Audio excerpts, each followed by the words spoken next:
As much as you like the creative side, you got to learn the business side. It's part of the game. You have to learn how to do both. Like if you're not serious and I peep that you're not serious, I'm not gonna waste my time even responding to you anymore. The end game is having a nice catalog. Now that doesn't mean selling yourself short, but that also means don't let anybody play with you. Welcome to the Made in the Studio podcast, where we spotlight some of the creatives behind your favorite songs. I'm your host, Desmond A, and today we have a special guest. Today's guest has produced for popular recording artists such as Lil Durk, Rod Wave, NBA YoungBoy, 42 Dugg, and much, much more. It's with great pleasure that I introduce to the podcast Ayo Bleu. Ayo Bleu, welcome to the podcast. Appreciate you for having me, man. Absolutely, man. Just getting started from the top, how did you get into music in the first place? And then how did you get into music production more specifically? I've been doing music my whole life. My mom said I was like playing on pots and pans like they were drums when I was like a year and a half old. So I just always had a music background in me, I guess, at a young age. And then I just picked up drums like full time. And then I started learning the keys. But then I got put on to FL Studio from one of my good friends that I graduated with, Deshaun. He put me on and like he just showed me the ropes. So Okay. Now you mentioned that you were playing the drums and you learned the keys. Would you say learning music, like understanding music from its true essence, because a lot of people like click stuff in, do you feel like yeah, understanding music gives you a competitive edge over other producers? to be honest with you, not really. We all creatives at the end of the day. So whether you could play it physically or if you click it in, as long as it's in your mind, like I said, we're all creatives. So everything comes off different no matter what. I wouldn't necessarily say playing the keys or playing the drums would give me a better edge because to be honest with you, they got a whole bunch of producers that could click in better than how we could play. So What producers would you say influence your style of production the most? well, I gotta give a big shout out to like my big bros, Moo Got the Keys Jumping and DJ Swift. That's who I really started with. And then of course TNT, I started with him too. But I give a lot of the credit to Mook because like I wasn't doing like pain music and all that, like all the keys, guitars, live bass. I wasn't doing all that until I met Mook. He really made me like a bigger student of the game, to be honest with you. And he like really kind of helped mold my sound, to be honest with you. Okay, and that's a good point because some producers, especially when they first get started, they have a hard time discovering their sound. They might emulate one producer totally and emulate another producer where they're like a copycat. So how would you advise producers on actually creating their own signature sound? Like I said, Mook heavily influenced me, but I knew like I couldn't be Mook. I can't play like Mook. I can't do all that. I could be extremely inspired by someone, but I always want my own style. So like if you pull a song of mine up right next to a Mook song, you can see I'm inspired, but I'm not doing the exact same thing. So it's just like you gotta pick your niche or pick like a specific way you want to do certain things. And my way really started once I locked in with Turn Me Up Josh, and he kind of like leveled me out exactly where I need to be. So it's just like I listen to a lot of music. I listen to a lot of different producers. So what I hear, I try to implement my physical own style into it without copying, if that makes sense. It does. It does. I hear the same thing from a lot of producers. They take bits and pieces and kind of create their own tailor-made sound. So what would you say was your first major placement in the music game? My first major placement was OB&J Big Big, but as far as like first major label placement, it'll be Dirk where they go on Just Cause Y'all Waited Too. What were some of the lessons you learned from getting your first major placements? A lot of producers are really hungry for that. So what did you learn from the actual process? Your first major placement, this is where you really get introduced to the game. You learn about the paperwork. You learn about the clearance. Like, this is where you actually become a student, a full student. So what I learned is you always need a lawyer. No matter what, if you just getting into it or you already in the industry, you need a lawyer and you need a good one. Because you need someone that's going to be able to fight for you and, negotiate for you to your best ability. And I also learned like collaboration is key. I would not have gotten that placement if I did not collab with somebody. I mean, I could have gotten it, but it would have taken me a longer time. So like collabing is huge in the industry, and make sure you collab with like people with their head on their shoulders and want the best interest for you. And luckily I did have that. So There are producers out there who are almost like a little scared of collaborations because they feel like, okay, there could be issues with percentages and points and things like that. So, how do you go about finding good collaborators to work with as a producer? you gotta move around. You gotta talk around. You gotta hit up people. Like that's the only way you can really learn who's good and who's not. And luckily, everybody that I have collab with has always been, great to me. The percentage wise, I've never had issues with that. Everybody I've dealt with, we've always done everything fair game. So you got to get to know people. You got to be really genuine with people. That's a major thing when you collab, and you got to be genuine with a lot of people, because if we've been in the game for so long, we can sense when certain people are just hitting you up just to, try to get a placement. So be genuine when you hit up people and, build that relationship, because it's going to be key throughout your whole career. That's a good point. Yes, it's definitely a team effort to get success in the game. So, moving forward in your career, how did the Lil Durk Backdoor song happen? Right after my first drop with Dirk, like I said, where they go on just cause y'all waited too. He locked in with me. He said send some beats for Dirk. I did a loop kit with Malik on the beat. I think it was Ghetto Keys 1 or 2. I think it was the first one. But I know we sold it, we put it on BeatStars or whatnot, and a couple guys, they copped it and then they sent collabs back. So that just happened to be one of the first 5 I sent. The voice was exactly the first beat that I sent Josh. And then Backdoor was like in that same pack. So yeah, he played it for him, and then Josh called me like maybe 2 or 3 days later, and he was like, yo, we got one. And then he sent me the song, and I was like, yeah, we got one.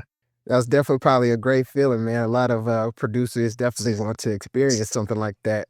You mentioned Turn Me Up, Josh, and how he helped in that situation. So can you kind of explain how you two met and how that relationship was? So I met Turn Me Up Josh through Young Cutter. And that's also the co-producer on my very first Dirk song, Where They Go. He put us in a group chat, and then, we just was working out the splits and everything. And that's how I really got introduced to Josh. And then after that, we chopped it up for like a couple weeks or whatnot. And then he had asked me like, hey, do you need a manager? And, I'm new to the game. I don't know exactly like what that entails too. But I thought about it, I prayed about it, and then I had hit him up a couple days later. I was like, "Yeah, if the manager situation is open, yeah, I'm cool with it. I let you manage me." That's how I really locked in with Dirt and the label and all that. Like it was because of Josh, and every time they together, I need a pack. Like now, I'm cooking up the whole time from me meeting him all the way to me getting more songs with him, and I just took it and ran with it. Okay, so it definitely sounds like a management situation and almost like a little bit of mentorship. It's like helping you navigate the game. So that's definitely a great advantage. Now moving forward, how did the Rod Wave HG4 song happen? That's another situation with like Backdoor. I ended up dropping a loop kit, and I sent it off to a couple of my guys. Couple guys got it, but I sent it to D Keys. I sent them the loop pack, and like that was the first one he had said he had cooked up to. And originally we had cooked the beat up for Dirt, to be honest with you. But he had told me, hey, I'm gonna send it to Beats by Train. And he sent it to him. I didn't even know about it. And I think I'm on the game. I think I'm on 2K or something with my boys. And Keys text me. He like, hey, check your phone. Like, I've been blowing you up. Check your phone. And man, Rod dropped that snippet, and I was like, okay, this joint actually hard. I want to say the day the album dropped, his A&R had hit us up and was like, hey, yo, the song is on there, so let's get the paperwork and everything situated. But that was that. So the song came about my loop, and then we sent the beat to Train, and the rest is history. Man, definitely. So I'm hearing a lot of things going on with those loop kits. So would you advise producers to still, create loop kits, loop packs, and get them out there? I'll say, yeah. I mean, now hear me clearly. Like, loop kits and everything, mine it kind of died down a little bit since the game is like really saturated with a bunch of producers now. So I mean, I still send out loops. I mean, I always send loops. I still do drums, but like loops is what got me in the industry, to be honest. So I'm not gonna walk away from what helped me get here. But definitely sending out loops because everybody uses loops. Even people that make from scratch, I make from scratch all the time. But like I said at the beginning, we're all creative and it's a lot of different creatives out there. So definitely send those loops out. Do you have any particular strategy as far as, selling drum kits, selling loop kits to, kind of like your everyday producer? Are there any loop kit, sound kit selling gems that you kind of have or that you figured out over time? I would say just be unique. Like that goes back to an earlier point. Just be yourself. Don't try to be like anybody else. There's only one you. You could definitely be inspired by different producers, but as long as you're true to yourself and you're unique in your own way, somebody's gonna get attracted to whatever you're putting out, whether it's drum kits or loop kits or anything.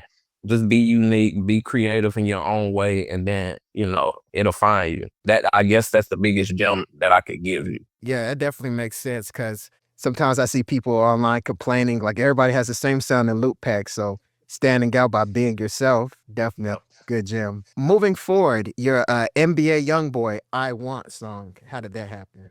Now I cooked up to that loop. Nessuno sent me, I want to say he sent me a loop in like 2024 or something. I had to go check the date on it. But I remember he sent me that, and this was at a time when Jason had hit up everybody asking for packs.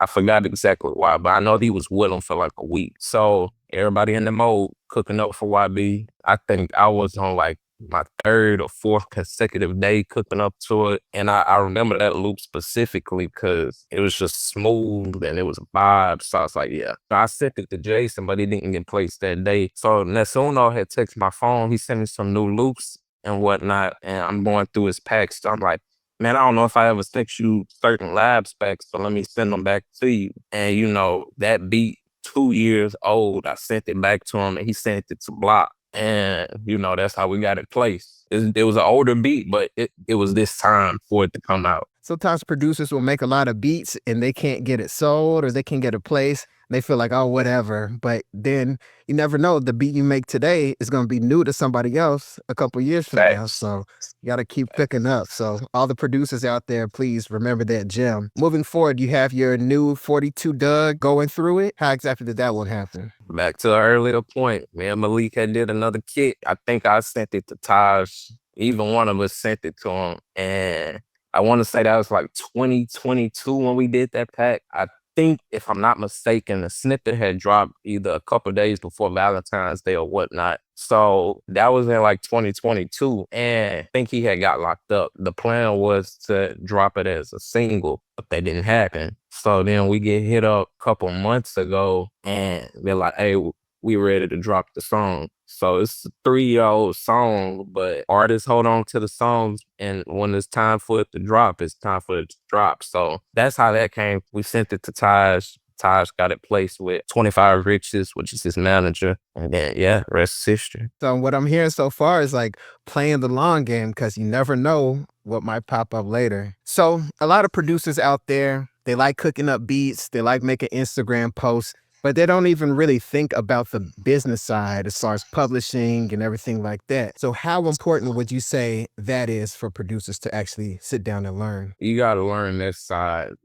As much as you like the creative side, you got to learn the business side. It's part of the game. You have to learn how to do both. As far as the publishing side, you need to learn how your splits work. And that's where the collabing comes in. So let's just say me and you, we collab, and it's two of us on the track. It gets played. Of course, the artist gets their percentage. They get half the record. We split the other half. So that's where you need to learn your percentages. Like I said, if me and you would split, it's the even fair share, 25-25. Or you might go to another guy and it's 20-30, 30 their favor. So you just gotta learn your splits and you learn who you collab with. And you learn the business tendencies of that individual because every song is gonna be different. So learn the business, get a lawyer, and then you just learn day by day and you just ask. people can't help if you don't ask. So if you're unsure about something, just ask somebody. If they don't have the answer, they might put you in a position with the right person. So Sometimes conflict can come up between producers because people don't really understand the splits and the percentages and things like that. So, for producers out there, how would you advise them to separate their personal feelings from these business interactions? Because a lot of times producers are cooking up in the studio, they're sharing laughs and everything like that. But conflict can come up just by misunderstanding. As you mentioned, communication is important. So, how would you advise producers on keeping business business and personal personal? that just goes hand in hand with learning who you're dealing with. So all my friends in the industry, all my brothers, I have good relationships with them, and that goes with the earlier point. You have to be genuine with people. Like I said, I done been in the industry since 2020. So I know when somebody's coming to me genuine and when somebody's coming to me because they want an opportunity. You just gotta be genuine. And if you can't do that, then that's where the conflict's gonna come. Leave like the emotional part of it.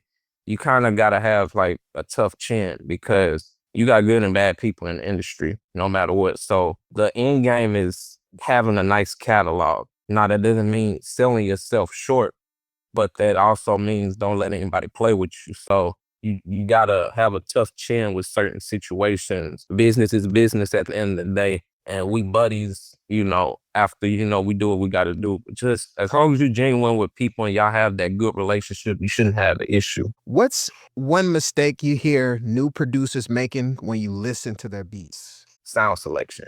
That's what gets you placements. That's what gets you seen. Definitely that. And then, of course, having a face card or whatnot. You can't get the face card in the sessions, in my opinion. You can't get there until people know your sound, if that makes sense.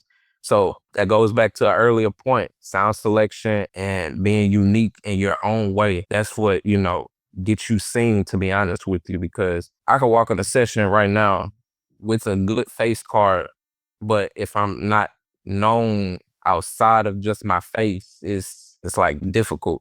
But I could go into a session and you might be like, "Oh, Ayo Bleu, this first time I'm meeting you, but I know your work or whatnot." So definitely just kind of continue to be unique. What's one thing that you know about production now that you wish you knew when you first started?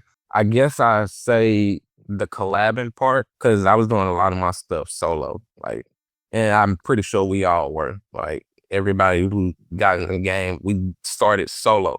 So I guess I wish I would have learned to reach out to more people at an earlier point and, just building those relationships early on. Cause I definitely believe like what I have now, it could have been times 10 if I did what I do now. If I did what I did back then, I think it would have panned out a little higher. So Yes, that's a super gem, and I could definitely relate to that, man. Because you know, kind of when I came up, there was a lot of like solo super producers. So it was like this person, Timbaland, Swiss Beats. So I was like, okay, I got to do everything myself. I want all the credit, but you're getting all the credit of nothing that nobody's seeing or hearing.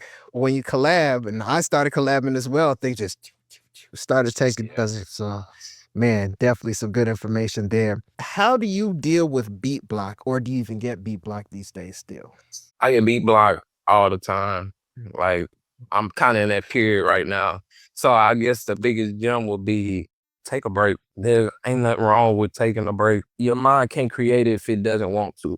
You can't force yourself to do something that you don't want to do. So definitely like breaks are key. I play the game a lot. I just find something else to do with my time. Yes, that's some good information because I think sometimes producers will see like those Instagram clips and feel like, okay, I gotta be super on point all the time. But that could be like a highlight reel of that person's best beats for like the whole week. So how do you feel about AI being used in music production? AI getting, implemented, it's never gonna be the same that what we do on a daily basis. You can't teach AI how to feel on a beat. You can't give AI soul.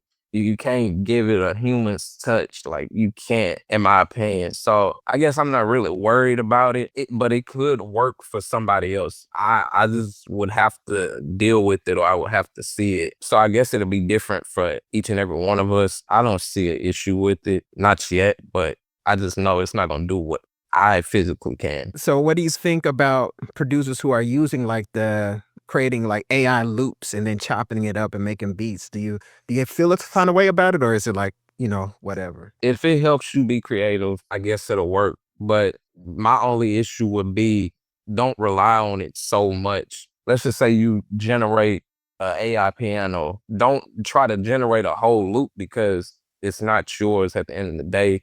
It's AI. So like if you're gonna use it as a tool. We all get beat block, we all get loop block. So if that's a way for you to get a beat to start off and then you build from it after that, and then let's just say you pull the AI out of it, it could be used as a tool, a startup tool, but don't rely on it. How do you feel about cooking up beats in the studio with a recording artist versus like emailing the final beats out?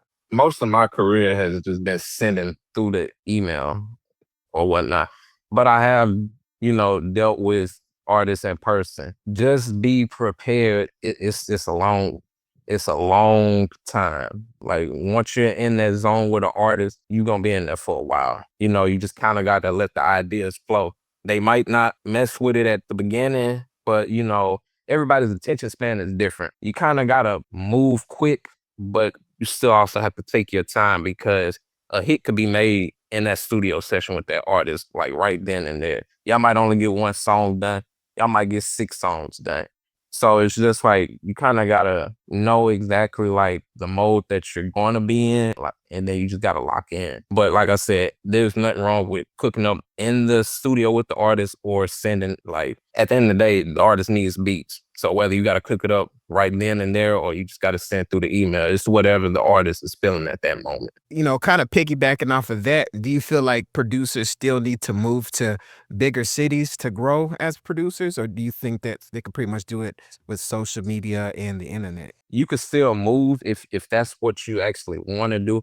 But to be honest with you, I've always lived with I can make it happen wherever I'm at, to be honest with you. As long as I got a laptop, at least some headphones or some speakers, you could really make it happen wherever you at. But you'll get more opportunities if you're constantly there, in my opinion. But you can always still have a good career, whether you at home, than just moving to a city. Like I stay in Baton Rouge, Louisiana, and I know my career could go a little further if I was to just get up and move to Atlanta.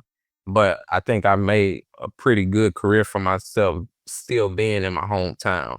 It's whatever, you feel like will work better for you. So if you have to get up and move and do what you got to do. How would you advise producers manage their time, since producers have to wear so many hats these days, doing social media, loops, some are recording. So how do you advise producers on just time management? Time management is key. To be honest with you, if you do the social media, you also have to remember, in order for me to do the social media, I have to have my beats. So making and creating is always going to get the most amount of hours because you can't do your social media, you can't post if you don't have nothing to post. So definitely, I probably say if you can, majority of the day, just go as long as your mind allows you to create. So let's just say you make 10 beats or you make 10 loops and 3 beats or whatnot. Now you have enough to post if you want to spend about 2, 3 hours making a YouTube short, or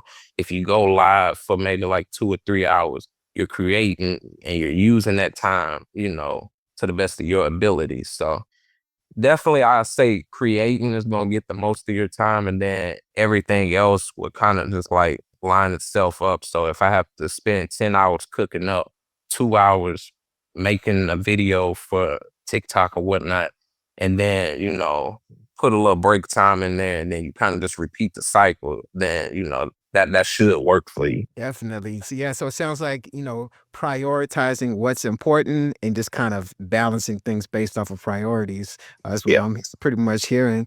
So, you definitely have a lot of success with the mainstream popular artists.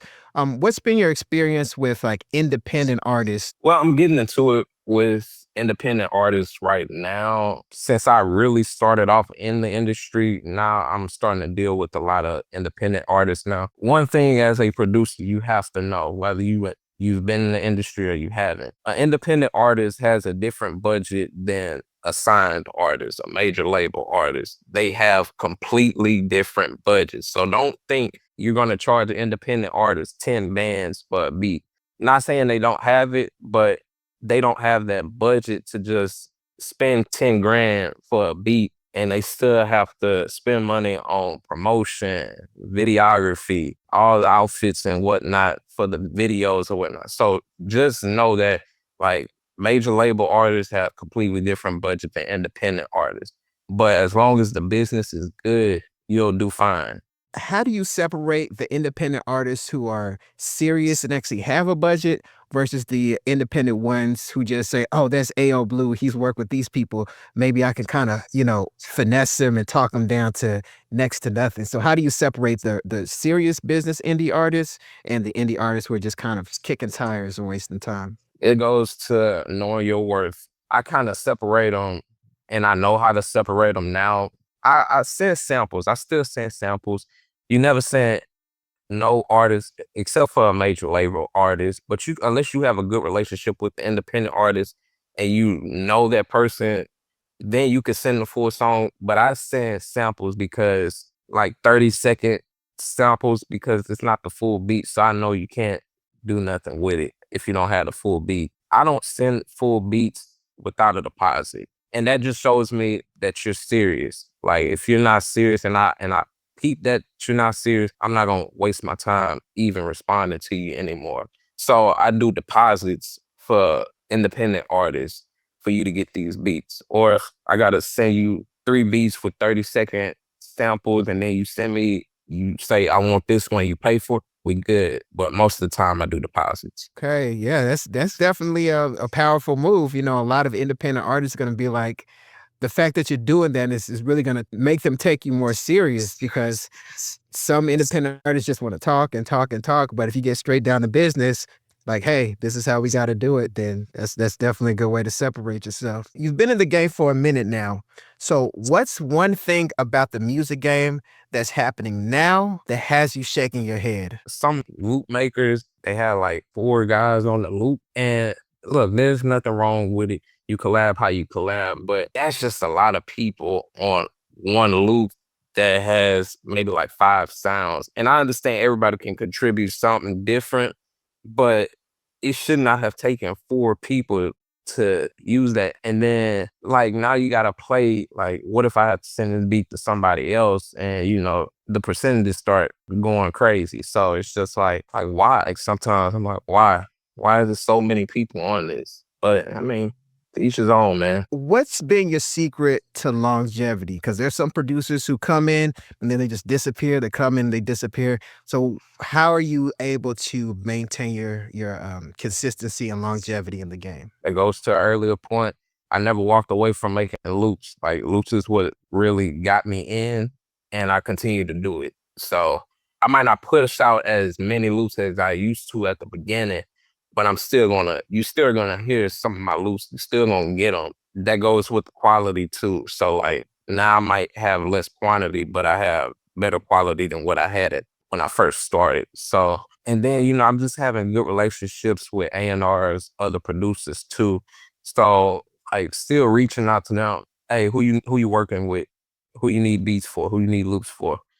Same thing with the A&Rs. Like I reach out to some of my A&Rs that I haven't spoken to in a while, and rosters change. So I'll hit up certain A&Rs, say, hey, who's on your roster now? Who you might need beats for? And I'm still consistently working. So definitely still doing the loops and still reaching out to other producers and A&Rs kind of helps with the longevity. Kind of touching on an earlier point we were speaking about. So with beats, working with independent artists, working with major label artists, sometimes producers send the same beat to multiple people, and then there can be like conflict that somebody can release something early and ahead of time. So how do you how do you deal with having one beat to multiple artists and not having conflict or issues? Well, I've actually had a situation that happened like that. The voice beat, Dirk has it, but we sent that beat to a Miami, Florida artist named Kid on Mars.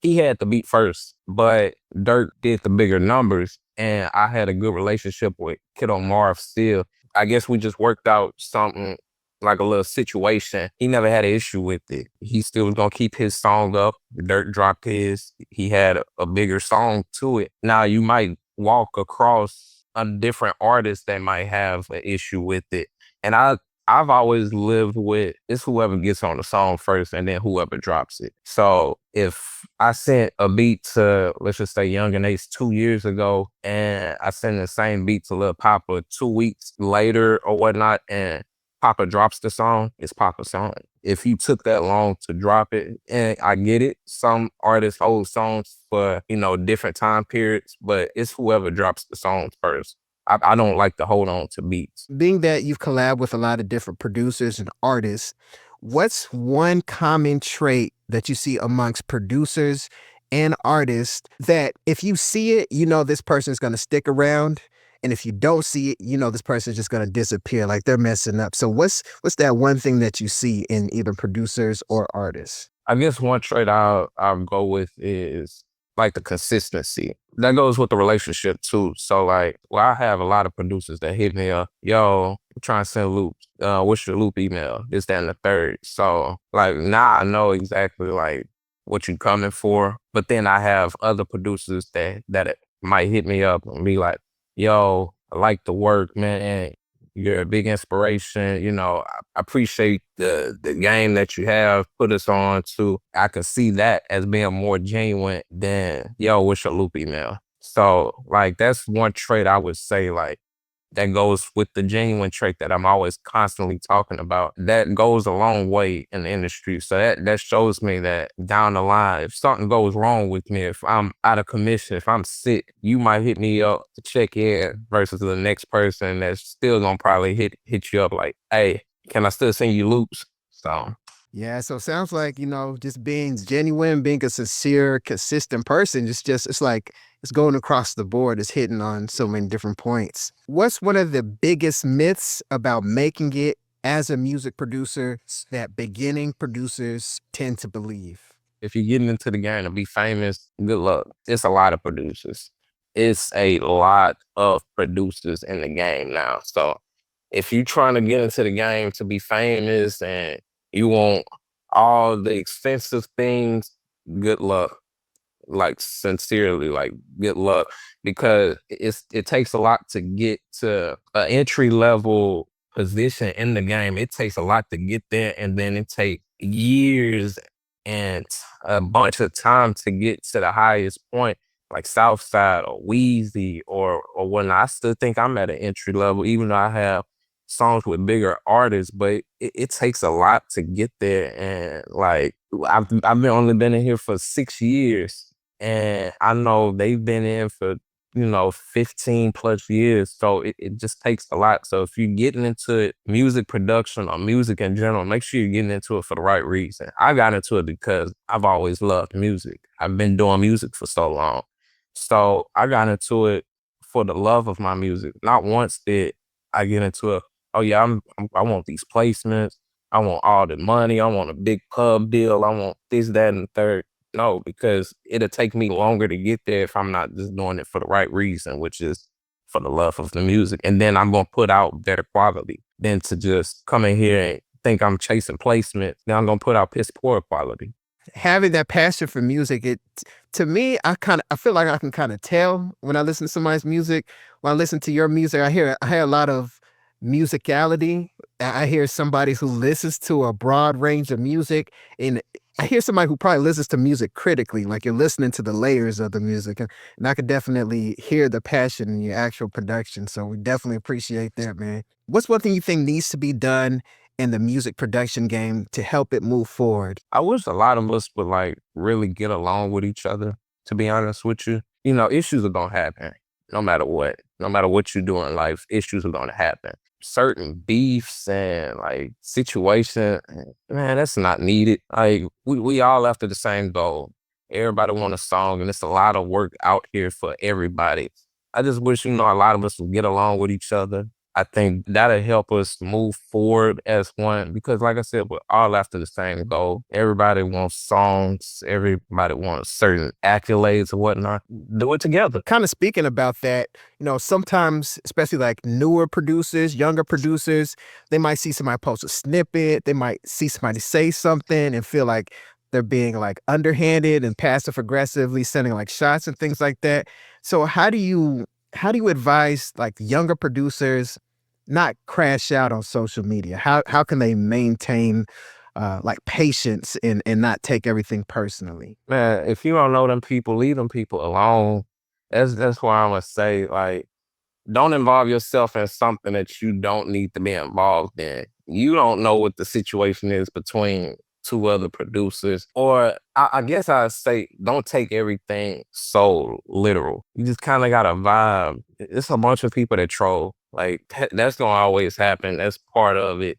So don't take everything literal and don't involve yourself in something that has no business with you. So just kind of like sometimes you gotta take a back seat. It might piss you off a little bit, like especially if you good friends with somebody or you heavily inspired to another producer and somebody saying, just take a back seat. It's gonna work itself out. You definitely are an accomplished producer, man. Where do you see yourself like in the next 5 years, 10 years? Like, what do you want your career to look like? And do you have like some dream collaborations? In the next 5 years, I'm starting a little group down here in BR with a couple of my buddies, my boys, my brothers. So I see like in 5 years, I see we getting that off the ground. I want to start investing to a studio. So like in 5 years, I see myself, the group doing well, probably a studio or two out here. And then I'll just take it from there, take it day by day. And do you have any like dream placements that you would like to have in the next few years? I gotta get a song with J. Cole before he completely gets out of here. I got to. I would love a song with Drake or whatnot, but Cole, he always been my biggest artist, my favorite artist. Pretty much had my highest streams on my end of the year wrap up. So definitely getting a song with him before he completely retire. J. Cole, if you're watching this, definitely reach out to Ayo Bleu, man. Y'all can definitely cook up some fire together. What projects do you have coming up that everyone should be looking out for?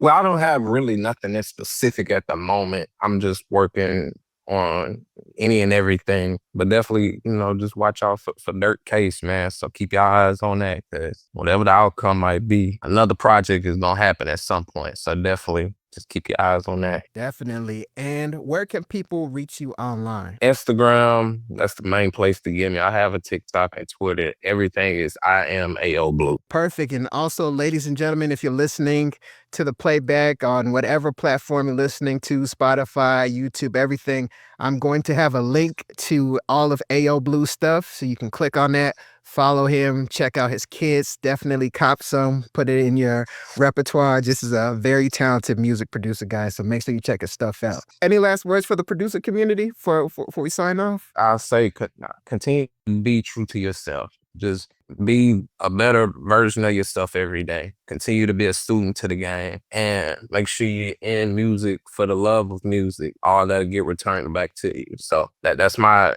end of the podcast gem for you. All right. Absolutely, guys. Made in the Studio podcast. I'll see you guys next time. Ayo Bleu, appreciate you, man. Appreciate you.